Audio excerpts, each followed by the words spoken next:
I would like to begin by acknowledging the traditional custodians of the land on which we're meeting today. I know, being an online meeting, we're all joining from different parts across Australia, so it's wonderful to bring everybody together, and I would like to pay my respect to all Aboriginal and Torres Strait Islander people, including anyone who may be here in the room today. So thank you so much for joining us for our overview of coding reskilling into STEM mini masterclass session. My name is Shan, and I will be working with you throughout the session. And if you do join our diploma, you will hear from me quite a lot as well. We also have my colleagues Lucy, who is here in the room, Zara, who's our program director, and Gervase, who will be delivering our program on coding today. So a little bit of what to expect during the session is, after my little intro, we'll pass over to Gervase, and he's going to deliver some information on what to expect during a coding class at Griffith for students who study in this diploma. And then I will take over, and Zara and I will give you a bit more information on the Diploma of Computing and Data Analytics. So like I said, feel free to pop any questions in the chat, and we will do our best to respond as we go through the session. Good afternoon, everyone. Welcome to this little seminar that we've put together. My name's Gervase. I'm one of the academics in the School of ICT. I'm also the first year coordinator for Nathan Campus, and I deal with a lot of our first year students and first year subjects. I've been asked to give a little bit of an overview of some of our first year programming courses, in particular creative coding, which is one of the courses that you will do as part of your Women in STEM diploma. Is it, sorry, someone can clarify the name, is it Diploma of Data Science and Diploma of Computing and Data Analytics. Computing and Data Analytics, right. So Thank you. A lot of our different programs share some common core concepts, because it doesn't really matter which specific niche of IT you want to get into. There are some core sort of fundamentals that you need to know no matter what domain you're going to enter. So as a part of this presentation, I wanted to give a little bit of an overview, firstly, as to why reskilling into STEM is such an important concept at the moment.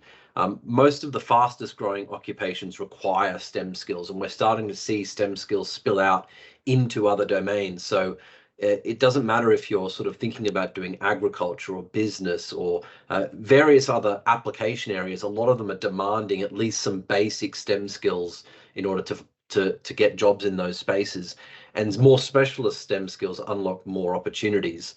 But it's also recognizing that there's great change happening in the workforce and in careers at the moment. 40% of current jobs will no longer exist within the next sort of 50 to 100 years. We're seeing automation in terms of AI technologies, particularly recently with generative AI, but even prior to that, the rise and the pace at which technology is kind of transforming different industries means that there are going to be new jobs, and those new jobs are going to be best suited to people who have this sort of strong STEM background.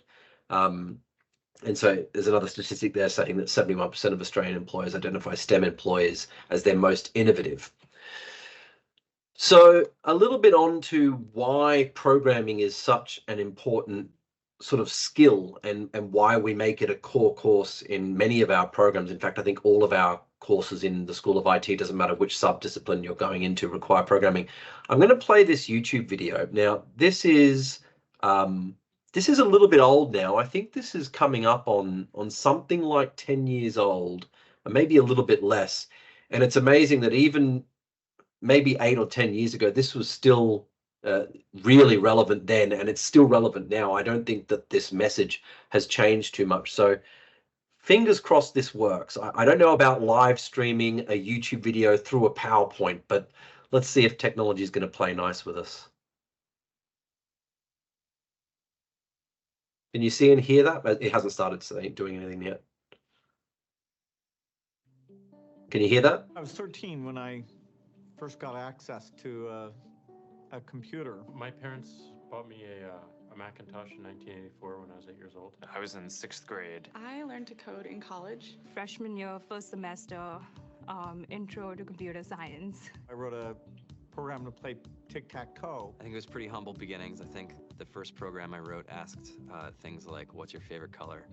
Or how old are you? I first learned how to make a green circle and a red square appear on the screen. The first time I actually had something come up and say, hello world, and I made a computer do that. It was just astonishing. Learning how to program didn't start off as wanting to learn all of computer science or trying to master this discipline or anything like that. It just started off because I wanted to do this one simple thing. I wanted to make something that was fun for myself and my sisters. And I wrote this little program and then basically just add a little bit to it. And then when I needed to learn something new, I looked it up either in a book or on the internet and then added a little bit to it. It's really not unlike kind of playing an instrument or something, or playing a sport. It starts out being very intimidating, but you kind of get the hang of it over time. Coding is something that can be learned, and I know it can be intimidating. A lot of things are intimidating, but what isn't? A lot of the coding that people do is actually fairly simple. It's more about the process of breaking down problems than sort of coming up with complicated algorithms as people traditionally think about it. You don't have to be a genius to know how to code. You need to be determined. Addition, subtraction, that's about it. You should probably know your multiplication tables. You don't have to be a genius to code. Do you have to be a genius to read? Even if you want to become a race car driver or play baseball, or build a house, all of these things have been turned upside down by software. What it is computers are everywhere. You want to work in agriculture? Do you want to work in entertainment? Do you want to work in manufacturing? It's just all over.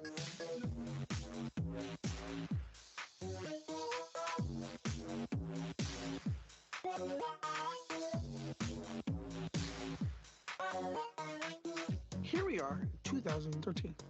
We all depend on technology to communicate, to bank, information, and none of us know how to read and write code. When I was in school, I was in this after-school group called the Whiz Kids, and when people found out, they laughed at me and all these things, and I'm like, man, I don't care. I think it's cool, and I'm learning a lot, and some of my friends have jobs. Our policy is literally to hire as many talented engineers as we can find. The whole limit in the system is just that there just aren't enough people who are trained and have these skills today. To get the very best people, we try to make the office as awesome as possible.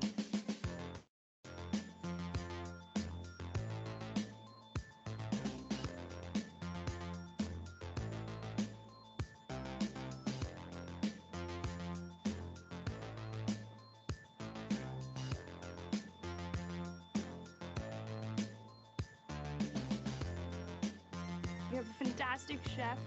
Free food, Breakfast, lunch, and dinner. free laundry, snacks, even places to play and video games and scooters. There's all these kind of interesting things around the office and places where people can play or relax, or go to think or play music or be creative. Whether you're trying to make a lot of money or whether you just want to change the world, computer programming is an incredibly empowering skill to learn. I think if someone had told me that software is really about humanity, that it's really about helping people by using computer technology, it would have changed my outlook a lot earlier. To be able to actually come up with an idea and then see it in your hands and then be able to press a button and have it be in millions of people's hands. I think we're the first generation in the world that's really ever had that kind of experience. Just to think that, you can start something in your college dorm room and you can have a set of people who haven't built a big company before come together and build something that 1 billion people use as part of their daily lives is just crazy to think about, right? It's humbling and it's amazing. The programmers of tomorrow are the wizards of the future. You're going to look like you have magic powers compared to everybody else. I think it's amazing. I think it's the closest thing we have to a superpower. Great coders are today's rock stars. That's it. All right, so maybe a little bit corny, and like I said, that video was made quite a while ago now. I'd have to look up the original date, but I have a feeling it's about 8 years old, and yet I think every single part of that is still just as relevant today. So what about your journey into programming if you join up with one of our programs? Our first programming course is called 170 on ICT Creative Coding, and it's designed to make coding really approachable and accessible. You learn how to code in an interactive, in a visual way, in that everything that you're doing is producing something that you can see. One of the biggest challenges when you're first learning to code is that watching text spit out on the screen on a black and white console is really not that engaging, and it feels like it's not that powerful. But when we give you instead a two-dimensional canvas and say, let's draw some shapes, let's come up with some generative art, let's look at multimedia, interactive programs, visualizing things, and even making small games, that's a really engaging way to get you invested in programming. And so that's sort of the approach we take with this course. It requires no prior programming knowledge. We have over 20 pre-recorded videos that you're able to watch in your own time at your own pace. We have a flipped live interactive lecture every week where I essentially solve programming problems and talk through the solutions in front of you. That's often a fun experience for the students because I don't know the answers before we start each lecture, and I'm going to make mistakes. Even after coding for 20 plus years, I still make mistakes, but seeing the approach to solving problems and then seeing how you attack mistakes and fix them, I think is really beneficial to students. We also run a dedicated workshop for the Women in STEM cohort. So this will be the group of people that start each trimester have a dedicated teacher just for them, and provide as much support as we can. Just a few comments from some previous students. I won't read all of them out. I'm sure you can all read them, but generally speaking, people find this course really engaging. It's fun, it's approachable, and if I could even add to all of that, they achieve a lot more than they think they could. We often have students in those first few weeks feeling a little bit intimidated, finding some of the problems that they're looking at a little daunting, and then 7, 8, 9 weeks later, when we're reaching the end of the course, they're making their own games that are playing really well. They've got sound effects and movies and graphics, and it's really rewarding, and people do achieve really great things in the course. And I'm going to go a step further and prove it to you. So one little thing we do every year after the final assignment is we make a little highlights reel. Now, this is completely voluntary, it's anonymous, and students, if they wish, can submit small clips of their final assignment that we compile into a little highlights reel and then send out to everybody. So this is from 2022. You'll see a lot of the same thing because the sort of the design brief for the final project was to make a kind of a vertical scrolling shooter game. So there's a lot of commonalities, but you'll also see people's individual takes on that problem, and we do make it really open-ended so that people can choose what theme they apply and how they go about solving it and what features they implement. So it's quite open-ended and allows a lot of creative freedom. So this is only about a 2-minute video, should be fairly brief.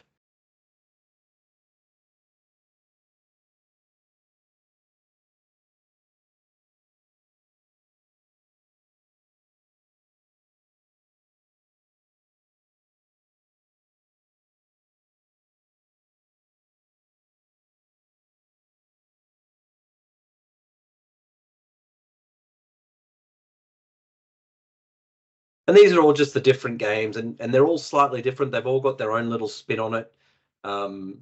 People come up with their own settings and their own kind of environments and make some really cool games. I've seen some really cool ones in the past where people have, one of my favorite ones, someone had done, their character was a frog and all of the things that they were grabbing were mosquitoes, and so they saw the frog's tongue grabbed out and latched mosquitoes. And this year, I was literally marking these assignments this morning, and someone had done a garden themed one where they were defending their garden from insects and cockroaches and stuff. So yeah, lots of cool ideas, and we do try and make it as open as possible for people to really do what they want. You know, there's some guidelines and some requirements that we want to see, but people do have that kind of flexibility to express themselves creatively, and I think that means they get to put together things that they care about, which is cool.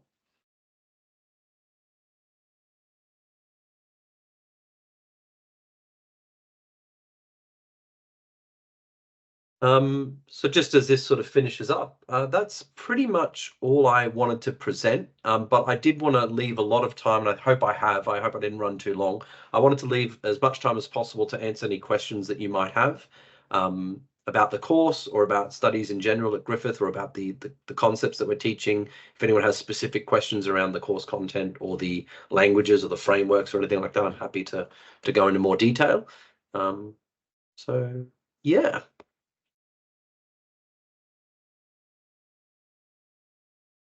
Thanks, Gervase. Please feel free to either raise your hand, unmute yourself, pop your question in the chat, and we can read it out for you. This is one of the first courses that our recent group studied. And I think you've summed it up perfectly, Gervase, where after the first couple of weeks, they were finding it overwhelming. But I spoke to one of our students today, and she said, "Oh my God, I did better than I thought I did. I was actually able to get through it." So that was really nice to hear. And I think a lot of the support that you provided through the course and in conjunction with the tutor really helped pull the cohort through. So thank you for that. And maybe I ask a question. Yes, from everyone else. So maybe, Gervase, if you tell the students a little bit about the assessment, that how many assessment this course has or what they should do, that may help you. Thank you. Yeah, so because it's a programming course, I sort of modeled the assessment around, well, what are the kinds of things that you need to be able to do to be a competent programmer? So rather than focusing on essays or exams, which I don't think really have a whole lot of place in a programming subject, the assignments are all practical, interactive, visual exercises. Everything you do is drawing on a screen. Some of them are based on drawing from source data files. Maybe I'll ask you to visualize something where we have some descriptions, or maybe you're making an interactive app. The course is actually going to be tweaked ever so slightly for the next offering. So we will have 3 assignments due in weeks 4, 8, and 11, with the following week being used to demonstrate your assignment to a teaching team member and basically show them your work. Each of those assignments is made up of usually a number of small questions.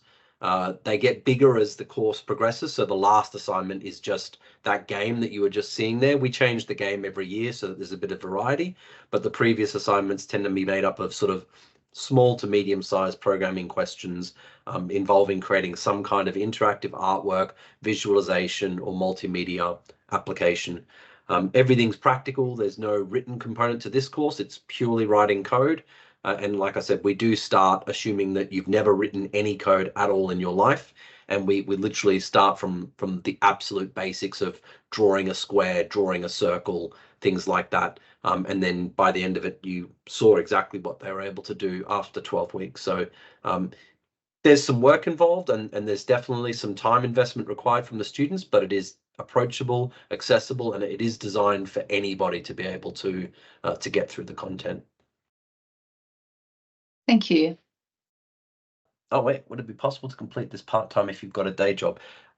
So I believe and perhaps Sian and Zara can answer a little more comprehensively, but I believe the study load for this diploma is only 2 subjects per trimester. So it's roughly expected to be 20 hours of time devoted towards your study each week, with about 4 hours per subject. So maybe a total of 8 hours contact. With my subject, you can get away with a bit less. You can get away with just 2 hours of contact per week. And then I'd be hoping that you would be spending 6 to 8 hours per week at home in the evenings or on the weekends, basically going through the material, preparing for the next week, and completing your assignments. So per course, it's usually around 10 hours a week, including contact and at home time. So to answer the question quickly, yes, you should be able to complete this diploma whilst also working. We do try and be flexible with the timing of our workshops. So this trimester we had 2 workshops running at 4 p.m. The dedicated diploma workshop was running at 2 p.m. But I also believe that, and I'm not sure if this is still the case, but the employers that we were partnering with were making sure that staff were given time to spend on their studies during work hours. So that'll be kind of coordinated maybe at a higher level, but we do try and be as flexible as possible. I did have at least one student who couldn't attend the dedicated workshop, but they fit in perfectly fine to one of the other later workshops that work for their schedule, and were just part of the sort of the larger student cohort there. Thank you, Gervase. I think you summarised that perfectly. And we'll give a little bit more information about how you can structure your study as part of this Commonwealth funded grant program, because it is designed to be as flexible as possible. It's designed for working women to be brought together with your employer. So I will definitely give you a little bit more information about that as well. So let's talk about it, the diploma. It's very exciting. So I thought I'd give you all a bit of a high level overview of what the diploma is all about. So it's a Commonwealth funded grant by the Department of Education, and it's designed to support working women who are currently in paid employment in conjunction with their industry partner through a higher education degree. So we work with employers, quite a few employers at the moment, to support their staff through this program. And it's a three-way collaboration. So we work with them to make sure they're giving you sufficient time in your day to study, and they work with us and we communicate that down to you and vice versa. So it's a big collaboration between those three parties. Griffith, we have secured 50 places which are fully funded by the Commonwealth. So a big bonus for students interested in this program is there's no out-of-pocket cost for students in that employer-funded employer arrangement with us.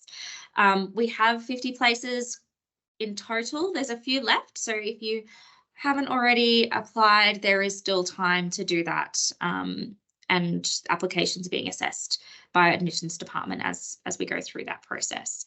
It's an 8-course diploma studied over 2 years. So like Gervase mentioned, it's designed to be part-time. And Zara, who's the program director, will give you a little bit more in-depth information about what 8 courses are included in the program.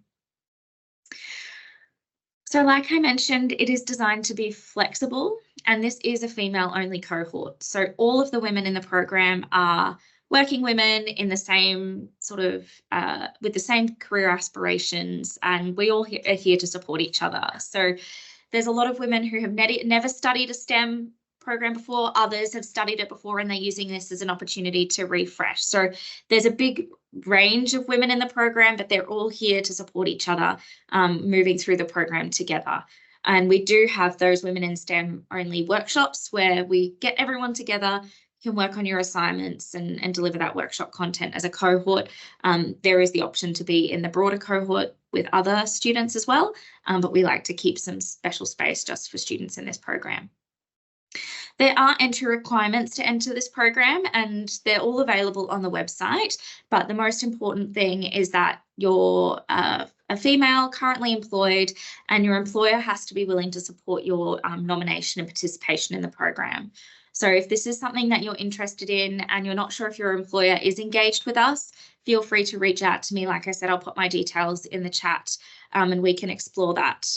We've done quite a lot of negotiation with a number of employers to make sure that our students are supported at work, and that you're given sufficient time and support to be able to be successful in this program. There is no out-of-pocket cost, so it is fully funded by the Commonwealth Government, provided you maintain grant conditions, and we do our best to support you through that to make sure that is the case. And like I mentioned, it's an 8-course program, so it's studied part-time online. Everything is recorded, so you're welcome to go through and rewatch those recordings if you're not able to attend the scheduled time. We do recommend you do your best to attend the scheduled time, because it's a little bit more interactive. You can ask questions, but we do provide recordings to all of our students. And the grant condition in terms of your commitment to the program is it's 4 courses per year. And being a trimester system at Griffith, the year sort of works out between a February to the following February. So as there's 3 study periods, you can choose to structure your study in a couple of different ways, where you do 2 and 2 and have a trimester off, or spread your study load a little bit more for some of those more challenging courses. So we work with you to determine what the best study load is for you and your circumstances. Hello, everyone. My name is Zara, and I am the program director for this diploma. If there was any question, any issue, please let me know during your study. As Sean and also Gervase mentioned, this is a part-time diploma, and it will take 2 years to complete this diploma. And there are 8 courses for this diploma. So for each course, we give you some recommended courses. We give you 2 names for the courses that you can take, but it's up to you. You can take anything else if you want, but these are the recommended courses that we give you. And for each course, we expect you to spend about 10 hours for study, including your class hours as well. So 10 hours per course, it means that you will need to have 20 hours per week for 2 courses. So you need to complete 2 courses per trimester, and in total you will have 8 courses.